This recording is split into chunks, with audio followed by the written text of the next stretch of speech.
You're listening to KYRS Medical Lake Spokane, 88.1 and 92.3 FM. It is Wednesday, 3 o'clock, and coming to you now is Long Waves with Gary Krug.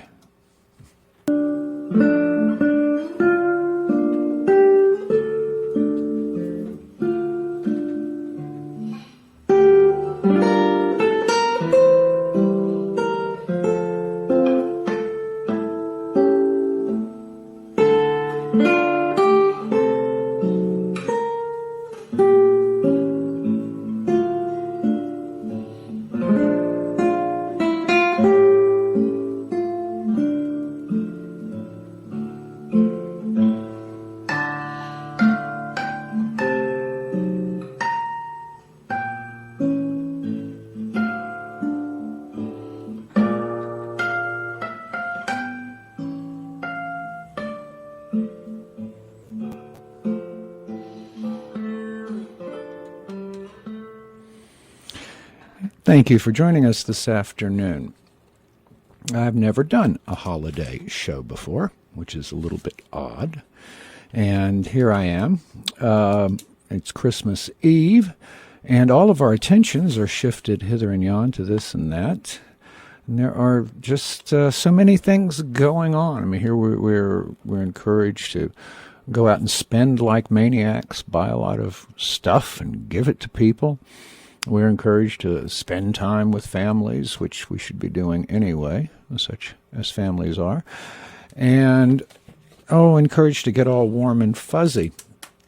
And there are a lot of, stories and legends and myths rattling around all about who we are and our aspirations and the aspirations of the culture. And there's, a fair degree of cognitive dissonance in all of that. On the one hand, be generous. On the other hand, be acquisitive.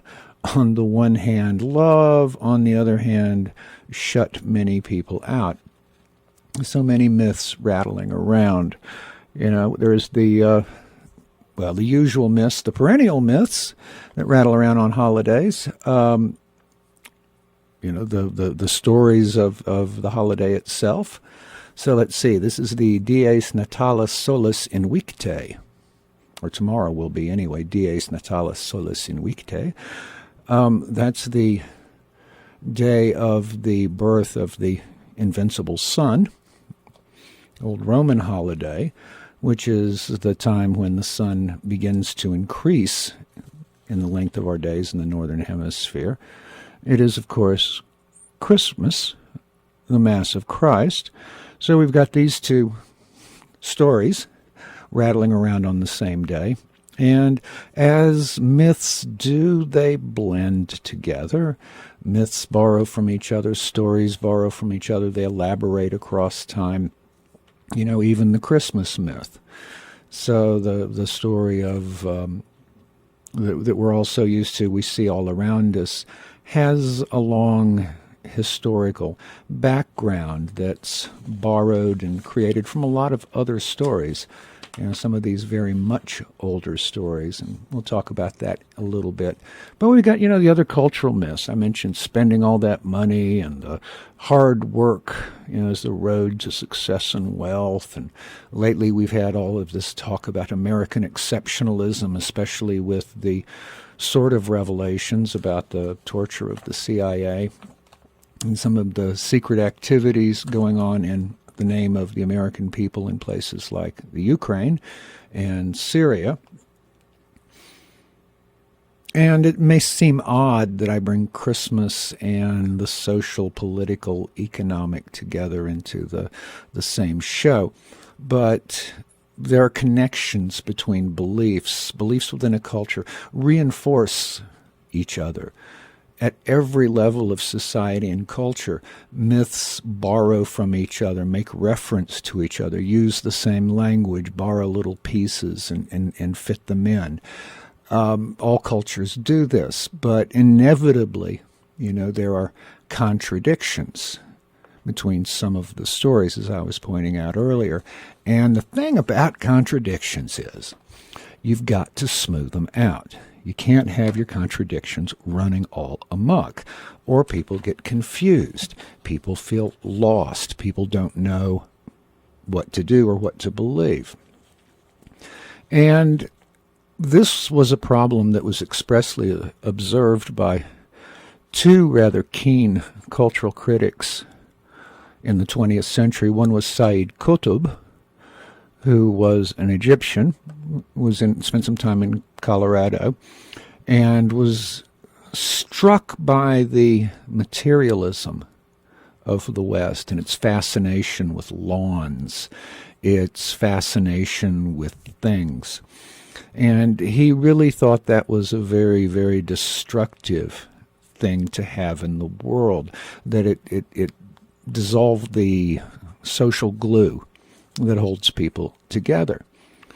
And Sayyid Qutb wrote some books on the matter and was rather influential. One of his primary followers, before he was executed by the Egyptian government, one of his followers was a certain Ayman Zawahiri, who later went on to encourage and tutor Osama bin Laden. Now, there was also another person, more or less at the same time, only this guy was in Chicago, and he was Dr. Leo Strauss. Leo Strauss was a Jewish immigrant from Europe and a philosopher at the university, and is known as the father of neoconservatism.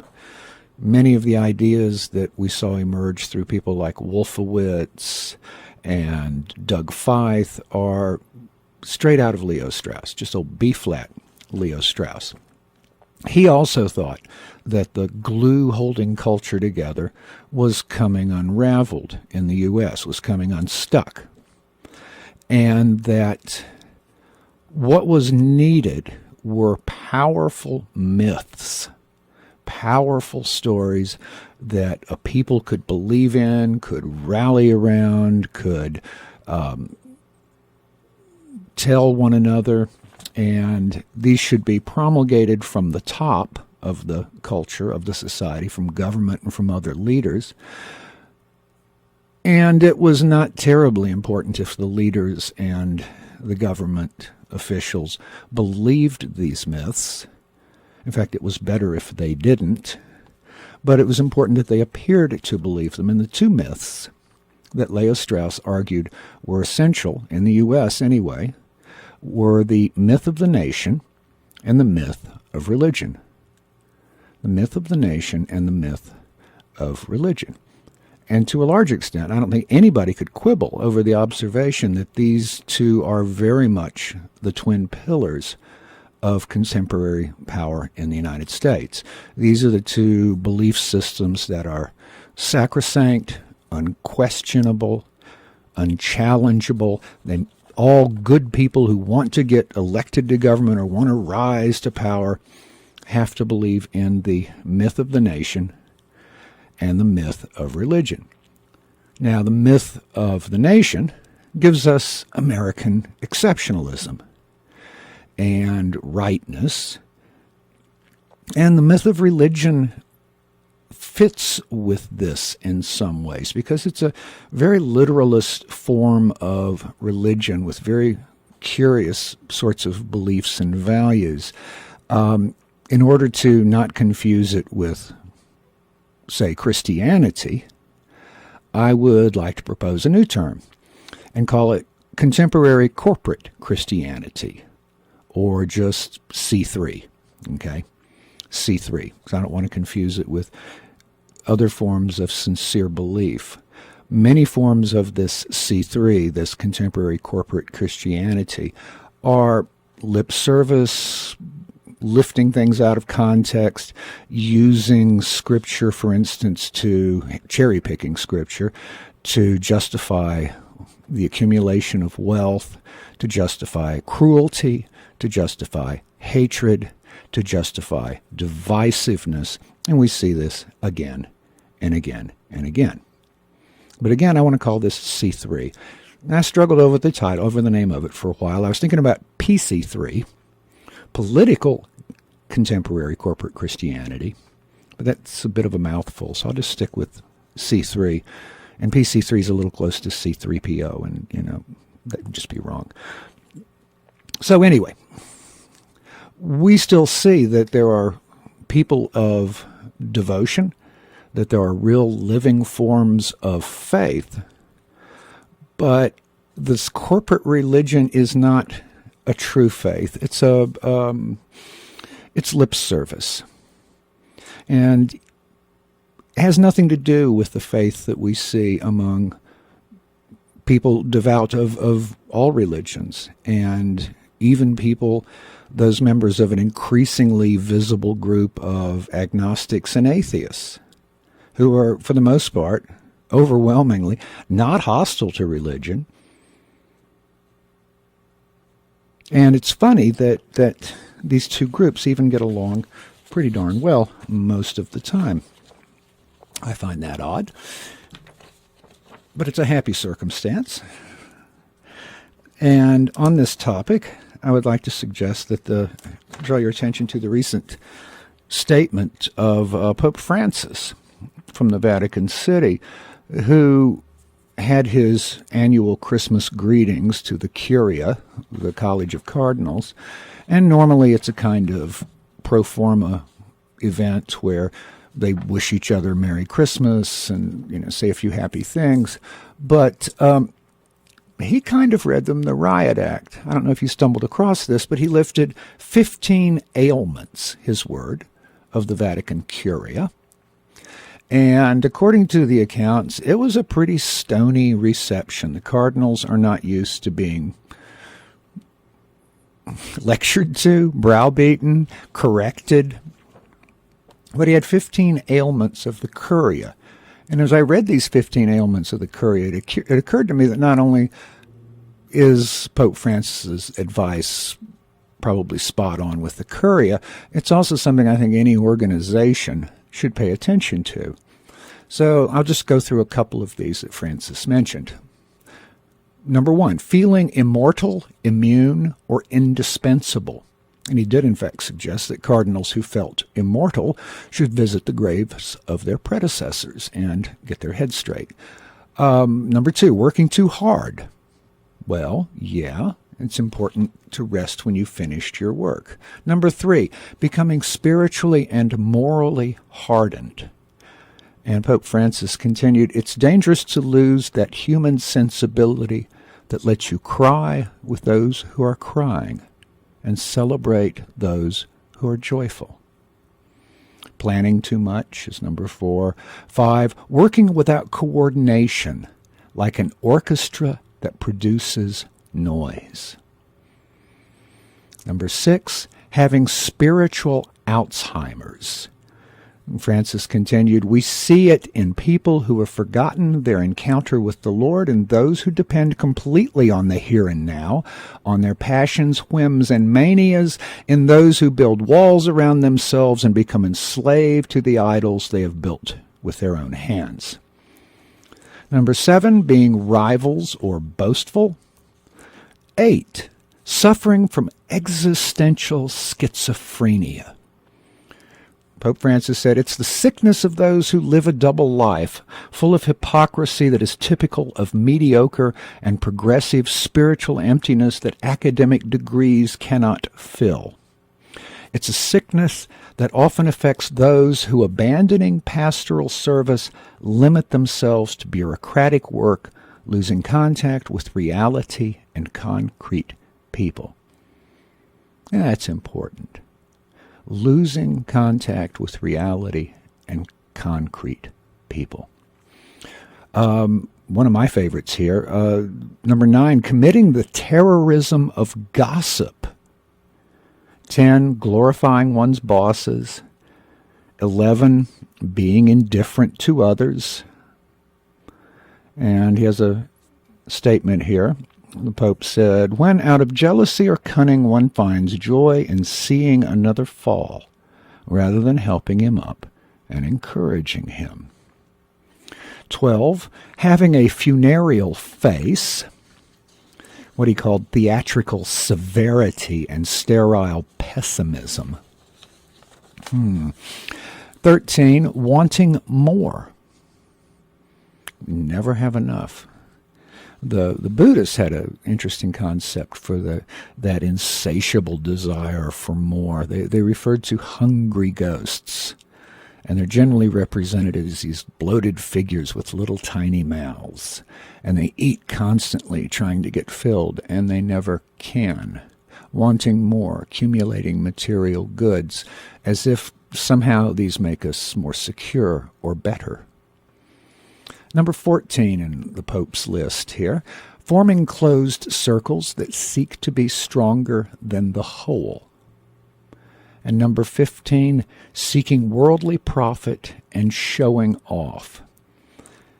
Francis elaborated, it's the sickness of those who insatiably try to multiply their powers, and to do so are capable of all calumny, defamation, and discrediting others, even in newspapers and magazines, naturally to show themselves as more capable than others.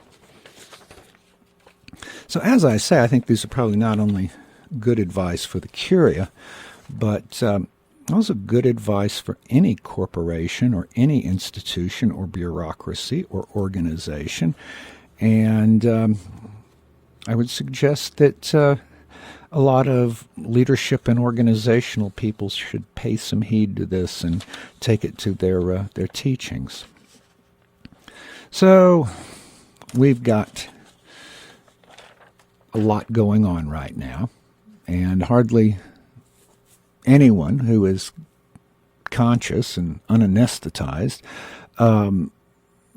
doesn't feel like we're in the middle of a kind of unraveling. I've talked about this on the show before. This unraveling of culture, this unraveling of meaning, this unraveling of what the French sociologist Bourdieu referred to as the habitus, how things are supposed to work, the taken for granted rules. Work hard, save your money. Everything will come out. But there is a kind of unraveling going on. I think it accounts for a great deal of the uncertainty and anxiety in the world. When unravelings occur, they do so across the whole of a culture, not just in one little place. They'll start here and start there. You'll see little spot fires. So we can look at Ukraine, and we can look at the Middle East, and we can look at the poverty around us, and we can look at the children who have no places to live, and at our homeless. Little spot fires, but when you start drawing them together, it is an unraveling.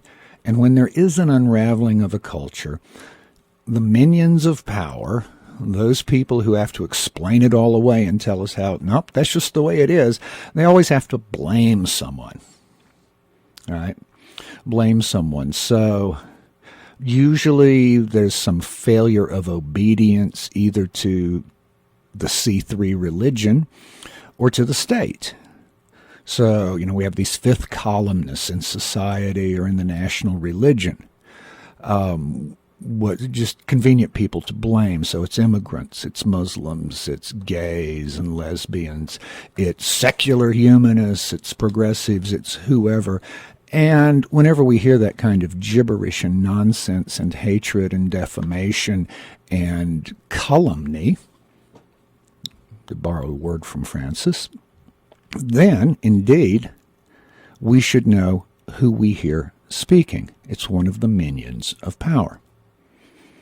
So, we all know things are unraveling a bit, maybe a lot. We know that the economics of everyday life are becoming more perilous and fragile. We know that more and more young adults are having to live at home. I did see an interesting statistic lately that 80% of Americans think their children will not be as well off as they were. 80% of Chinese think their children will be better off than they were. So 25% of the poor in England have to balance food, heat, and rent in their budget, cutting one to have money for the other. the politics and economics of everyday life become fragile.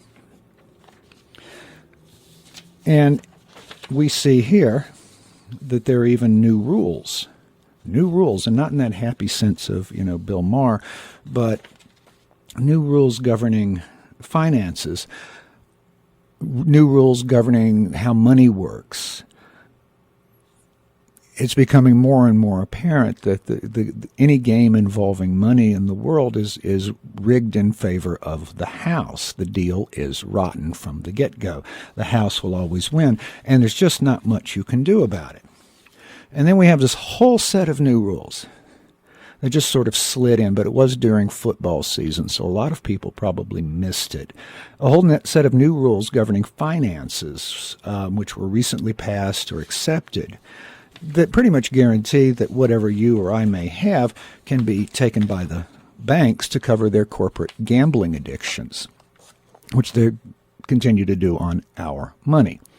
So, for instance, at the G20 meeting in Brisbane, not terribly long ago, all of the nations meeting there agreed that bank deposits are really not money anymore. Bank deposits are the property of the bank and can be used any way the bank wants. So if the bank has a crisis, they can seize deposits, give you some script for it, and you are the last person to get paid back. I mean, that's a neat racket. I don't think Al Capone was even that clever. But I believe the bottom line is $85,000. Anything over $85,000 can just be seized. And because it's not your money, it's in the banks. So it's an asset of theirs. And then we had the big spending bill that was just passed by Congress. This one holds that other banks and financial institutions that holding derivatives have first priority when any money is paid out. And as I said before, depositors are relegated to last place. And the Federal Deposit Insurance Corporation, which guarantees your investment in the bank, your money, your savings, the FDIC will have to pay out of its funds in the event of a banking crisis. Well, the problem is the FDIC's got probably around $50 billion to play with, whereas there's something like $300 trillion globally in derivatives. So the chance of you getting money back, even if it's pennies on the dollar, are really pretty slim. And this has already been pulled for those of you who may have missed it in Cyprus. So let's see. What other kind of fun things do we have? We have new legislation that could potentially give pension plans the ability to cut benefits to pensioners. So if you've been paying into a pension fund, or your employer has, and you're one of those 10 million Americans, your benefits could be cut because they just decide not to pay into the fund. But on the bright side, congressional pensions are not affected. So we don't have to worry about any of the Congress people having their pensions cut. Just you and me. And, oh golly, what else is going on? Well, we've had a whole series of sanctions on Russia that were recently passed, including one that promises to give weapons to the Ukraine, money to the Ukraine. This doesn't make a lot of sense, and Russia has already said this is a red line. If the U.S. gives money to the Ukraine, all bets are off. If we give weapons to the Ukraine, all bets are off. Because essentially we're arming what is now a hostile power on the border of Russia. And for those of you who think Ukraine underwent a revolution and threw out the evil oligarch, well, they did. And they replaced him with another evil oligarch and a bunch of Americans. So smart money says that whatever decisions are being made in Ukraine right now are being made by the U.S. And then we've had this amazing drop in the price of oil. And I'm sure everybody's noticed it because you've had to fill up your tank. And, we're back to prices we haven't seen in, 10 years, 15 years? $2, under $2 in Idaho. Mainly because the Saudis have cut their prices and have kept production high. Well, yay us, and we're doing great and in this wonderful. And you'd think everybody'd be rushing to take credit for it. Not so much, because it has a lot of ugly ripples going on. It's hurting Russia badly because much of Russia's income comes from sales of hydrocarbons, gas and oil. And from the American government perspective, that's a good thing. Hurt Russia. Good. But it's also hurting the U.S. in that it's hurting the petroleum industry, which was until just recently a huge growth industry. A lot of new jobs, a lot of drilling. You've heard all about it, the oil sands, the fracking, all of this. And a lot of that's being cut back because it's no longer economically viable when the price of oil gets under about $70 a barrel. Well, when I checked, which was today, the closing for Brent crude oil yesterday was $61.69 a barrel.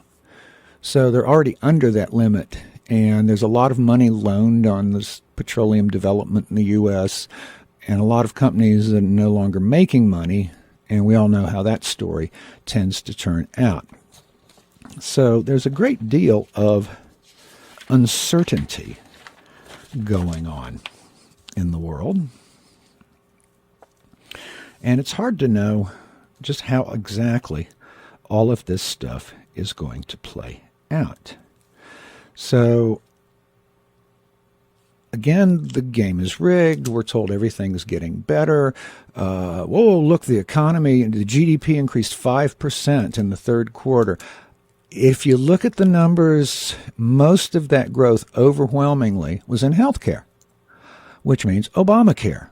So Obamacare is the thing, or healthcare, the Affordable Care Act, is actually what boosted a big chunk of the growth in the GDP that everybody's thumping themselves on the back for. So, but everything's fine. Everything's going well. The future's rosy. Send your kids to college, go in debt. Even more. Spend lots of money that you don't have. So that's one side of the myth. That's the cultural economic side of the myth. So let's talk about the other side of the myth. And let's talk about Christmas, just as an example. So the C3 version of it, right? We know it's a sort of vague thing about this story, Jesus and Joseph and Mary and the whole bit, right? You can drive by any creche and get the whole thing in a nutshell. And we know that this story itself actually predates Christianity by, some thousands of years. We know that most of the doctrinal elements of a lot of Christianity were around before Christianity. They extend back to religions of Osiris and religions of Dionysius and other religions around the Mediterranean that had been going on for quite a while. And the similarities are absolutely remarkable. Baptism for the remission of sins, old idea. Tales of a God-man being born to a mortal woman on the 25th of December, another old idea. 25th of December is a kind of magical time because it's the time when the days start getting longer. This God-man being born in a cave or a stable, witnessed by shepherds, shows up everywhere. The God-man, whether it's Jesus or Osiris or Dionysius, has 12 followers. He performs miracles. He's died. He's raised from the dead. These have been around in various forms, as I say, for quite a while. And generally, these were not taken as literal truths. Generally, these were meant to convey deep mysteries about a person's relationship with the world, with the divine, with the logos, whatever you want to call it. These were deep mysteries, and the stories were just there as a way of explaining it to people who weren't ready to hear the deeper truths. They weren't ready to become initiates. Literalism is useful for people who don't want to work too hard. The problem is that it requires that one perform these amazing contortions of logic and good sense, especially if one thinks that works not written for the common person must be inerrant. So people who take stories from scriptures, and I use the plural, scriptures, and take these as literal truths, really have a lot they have to explain away. I mean, I'll just give you one quick example. Matthew and Luke in the Christian Bible, the New Testament, have two completely different genealogies for Joseph. Completely different. Can they both be inerrant? And there are a lot of little things like that I won't go into because I'm not here to deconstruct incongruities in the New Testament, though it's an interesting topic. Well, first of all, why does it even matter who Joseph is descended from? It's not like he was really involved in much. But you can't believe that it's inerrant and believe that you have two completely different stories. Unless you want to start saying, well, that part maybe is not inerrant, but this part, the rest of it is, or this part I like and that part I like. And my issue here is not to beat up Christianity, but to say that this particular kind of literalism is necessary. A literalist understanding of state religion is necessary because you can't have people thinking for themselves. It's got to be this way. It's got to be handed down. It's got to be policed so that everybody believes what they're supposed to believe. Real religion is a threat to empire. Real religion is a threat to empire. Real belief in a truth not revealed by the state, in the state, challenges the power of the state. And so we have these harmless variations. For example, there's the gospel of wealth that is a perennial favorite in this country. And we've seen that in the likes of Pat Robertson and Benny Hinn. And back in the day, there was Reverend Ike. Oh, I remember Reverend Ike. I once got a flyer from him. It said that he was saying his prayers and an angel of the Lord appeared to him with a toaster. And his reasoning mind said, why would an angel of the Lord bring me a toaster? And his spirit mind replied, the Lord moves in mysterious ways.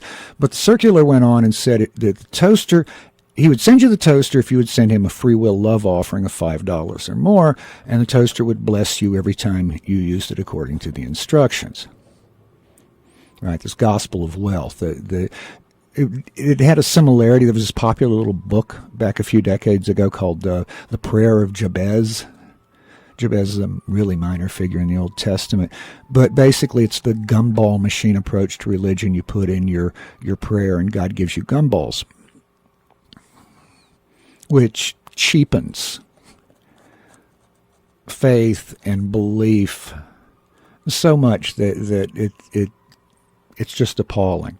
We have gospels of violence and power that people preach. Stone the homos, kill the baby killers, angry Jesus going around kicking over the money lenders, but he doesn't stop there. I think he's got an Uzi in his hand. So with any religion, really, the proof is in the pudding.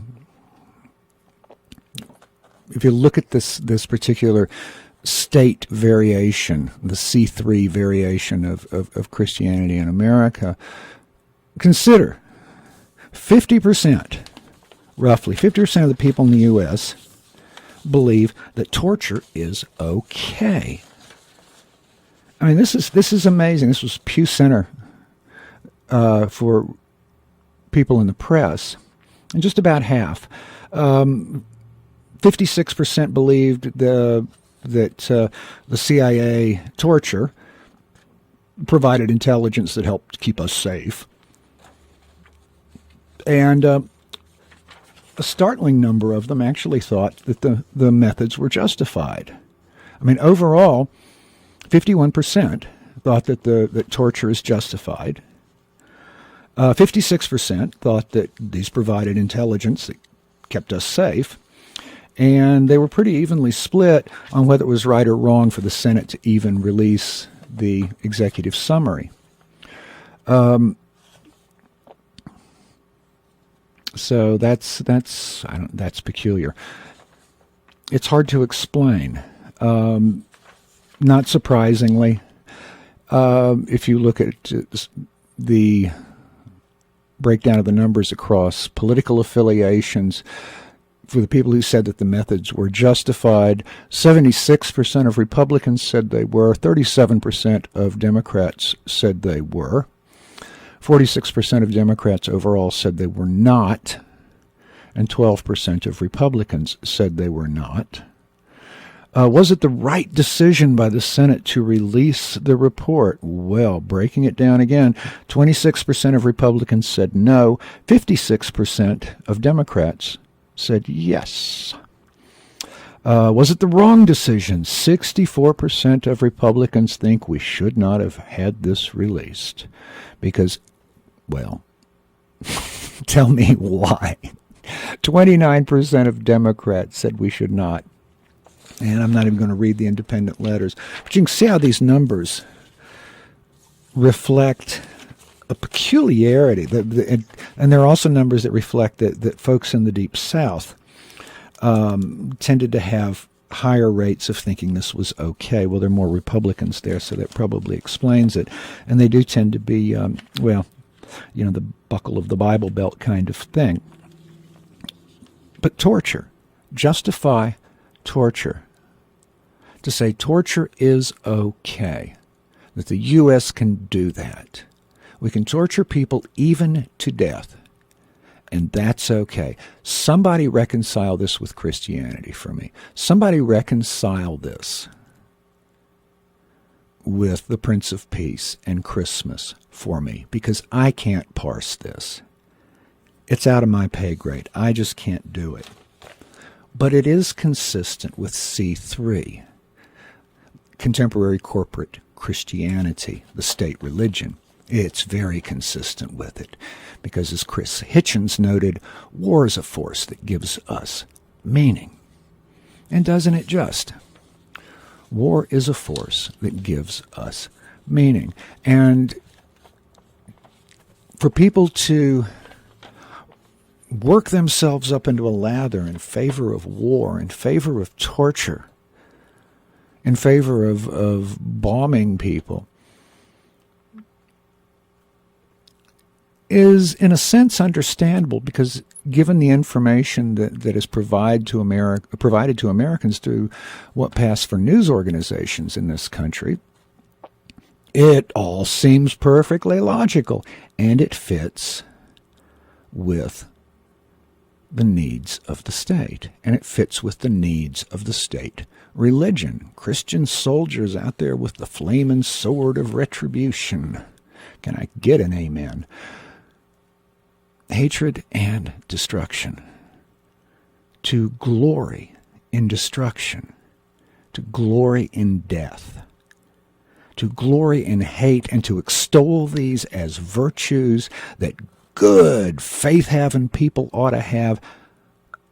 This is exactly what the imperial state requires of its religion. And it is precisely what the imperial state requires of its people. They're reacting as predictably as Pavlov's dogs. But think about this as a religion. Who could worship such a deity? And the projections that Americans go through when they talk about Islam, when they see in Islam everything they don't want to see about themselves. And rather than admit it as their own flaw, their own fault, and indeed a most gravest sin, they project it onto the other. They project it onto the other. But how else could we be? I mean, seriously, how else could we be? What else could possibly hold us together as a culture? What else could possibly hold us together as a nation? And this is an interesting question because it gets very much into the issues of what is a culture and what is a nation, which I've talked about before on this show. Is there another social glue that we could apply that would bring us together in relationship one to another, even if it is anathema to the state? Why would the state have any interest in dividing us on the grounds of class, on the grounds of color, on the grounds of education, on the grounds of religion? Why would any state have an interest in so dividing us? Simply because divided, we cannot unite and stand together. It keeps us afraid, it keeps us suspicious, and it prevents us from recognizing the others around us. So what social glue could we possibly have to help stick ourselves into a people? Well, we could go back and talk about the forms of love, some of which are mentioned in the New Testament, which, of course, was written in Greek. Caritas, charitable love.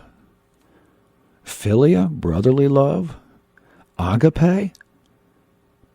We could talk about these loves, and some people in some faiths do. It is curious, though, how often it does not extend out of the very closed group of the faith. It is curious how seldom it actually extends to something grander than the neighborhood. I mean, one would think they were broad-minded if they thought of even cities. But to think of extending this to a whole nation, or heaven forfend, to an entire world, caritas, philia, agape. So that's a possibility. Various forms of love that could be cultivated. Or we could go right back to the very origins of Western civilization in Greece. And we could talk about what was the social glue there. And a big part of the social glue was a social responsibility to be decent to other people. And Greeks had a word for it. It was called philos. And philos you could think of as the duty of right behavior incumbent upon a member of the community toward a stranger or guest, what they would call xenos.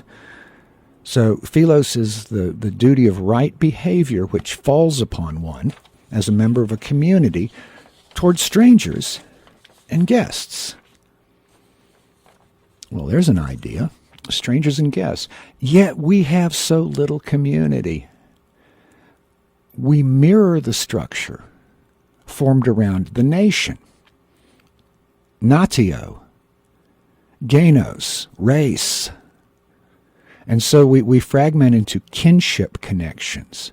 We fragment into racial divisions. We fragment into relations of narrow religious differences. And community doesn't extend out of those. We close down into these little circles. State religion serves the ends of the state.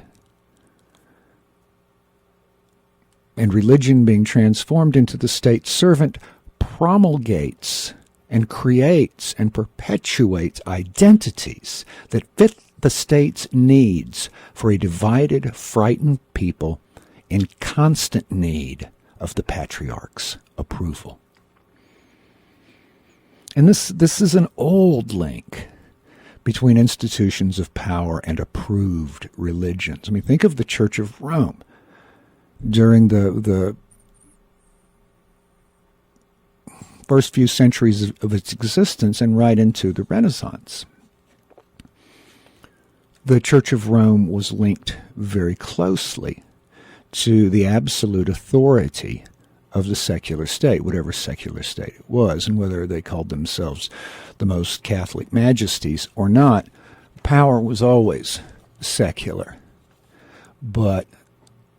And the church could modify itself, and often did, in relations of power. And sometimes it would modify states as well. Or we could look at how the particular view of Christianity that's commonly practiced here, that it's an extension, a fulfillment, if you will, of the messianic prophecies of the Hebrew Old Testament to bring about a Messiah. You know, when you seriously step back and look at the what is essentially a Bronze Age religion of a not particularly interesting nomadic people in North Africa, that deity is capricious. He is violent. He is given to inexplicable wrath and just general weirdness. I mean, read the story, if you don't know it, of how he attacks Moses and his wife and their son, and it leads to circumcisions, but read it for yourself. And this deity is always demanding reassurances of obedience and racial fealty. Obedience and racial fealty. Think of the book of Job, which is a strange book in itself, but think of the book of Job. This understanding of a capricious, violent, all-powerful father figure is also useful for the state. It's an archetype, it's a template of the godlike powers of the state. And now that the state has claimed to itself the right to omniscience of every thought, deed, and word, where are we? So what are the alternatives? Well, you know, looking at history, morals don't need to be absolute. And they usually become oppressive when they become absolute. Values, okay, absolute, we can have that discussion, but morals do not need to be absolute. In the time of Homer, for example, morals were relational, not absolute. But there was an absolute obligation to be moral, and that was divine. One had a duty to be moral. You were required to show philos to the Xenos. You were required to show assistance to the stranger, the outsider, who comes to you with no rights, no identity, no family, no protection of law, no means of existence. Duty required that one show philos. There's even a story in the Odyssey of a servant at the home of Menelaus. He comes to Menelaus and says, "There are two foreign gentlemen at the gate. Shall I stable their horses and invite them in, or shall I find another house that will welcome them?" In other words, he couldn't even just say, "No, you want me to just make them go away? I have to find them another house. I have to find them another house that will welcome them." And there is a version of this that lives on, even in modern times, and among the Greeks and some of the other Mediterranean peoples. In the Greeks, if I remember correctly, it's called philoxomeneia, and it is the obligation that you have to show hospitality to people. It's not like something you can or can't do. You have to do it. And in more than one Greek home that I've visited in my life, I have been invited in, sat down, served a small cup of very strong black coffee, given chocolate and a whiskey. Philoxomeneia. You must show your hospitality. You must extend care. So, let's see if I can wrap all this up in the remaining small bit of time that I have. When we take love, when we take a relational, and that's what love is, it's a relational experience. And it can be a love of the world, a relational experience with all forms of being. Can you not love a forest? Can you not love a mountain or a river or the sky? And how much more can you love a person? But when we take that reciprocal, reflexive, relational condition and turn it into some kind of literal fairy tale and set of laws, this brings us to despise the divine all around us. This brings us to transform mountains into coal bound for ships going to China. This brings us to transform people into slaves, to labor for the wealthy with no equity, no equality. This brings us to transform strangers, deserving of our philos. It is incumbent upon us. Transform strangers deserving of our philos into enemies, into others. We transform our brothers and sisters, whoever they are, into terrifying others, who then very easily become hated others. We transform people into objects for our gratification, for our hate, for our self-loathing, for our materialism, for our uses of them. Then we with impunity beat or rape or torture or kill them. We defile every innocence and every being as an offering to the state and to those religions that would serve it, the religions of power and wealth.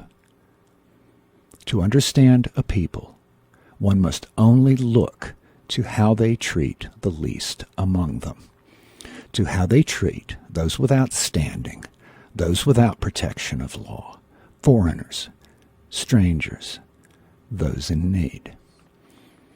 So my seasonal wish to all of my listeners out there is that whatever your faith, in God or in Buddha or in simple love for your fellows, this season, open your hearts and your hearths to the stranger, to the foreigner, to the least among you, not because you might entertain angels unaware, but because, unaware, you might become angels entertaining. That concludes this week's show of Long Waves. I would like to thank you very much for listening. I would like to thank you, and I would like to tell you you can reach me at longwaves@kyrs.org, and you can follow the show on Facebook. I'm trying to do 3 things at once here. I love live radio. You can follow me on Facebook. go to Long Waves Radio, and this show is podcast. You can find the podcast from the Facebook page, or if you go to YouTube, you can simply look there.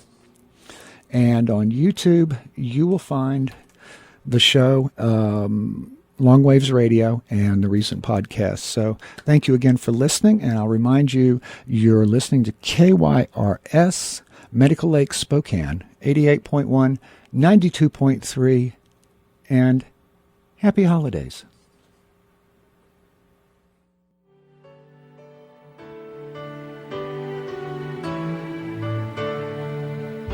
It was Christmas Eve, babe, in the drunk tank. An old man said to me, won't see another one. And then he sang a song, the rare old mountain tune. I turned my face away and dreamed about you. Got on a lucky one, came in 18 to 1.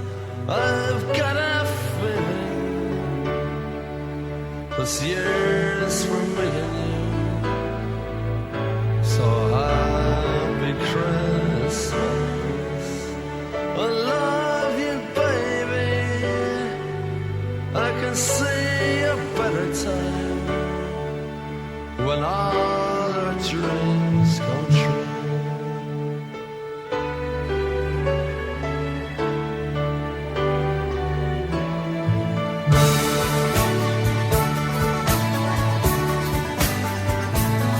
They got cars big as bars, they got rivers of gold, but the wind goes right through you, it's no place for the old. When you first took my hand on a cold Christmas Eve, you promised me Broadway was waiting for me.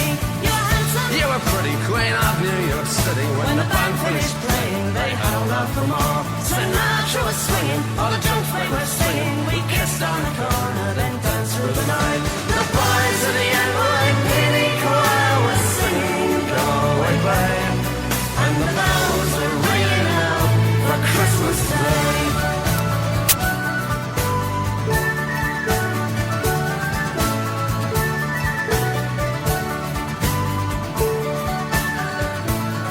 You're a bum, you're a punk, You're an old slut and junk lying there almost dead on a drip in that bed. you scumbag, you maggot, you cheap, lousy faggot. Happy Christmas, you're ours, I play God, it's our love. The boys of the NYPD choir still singing, "Go Away, Babe," when the bells were ringing out for Christmas Day.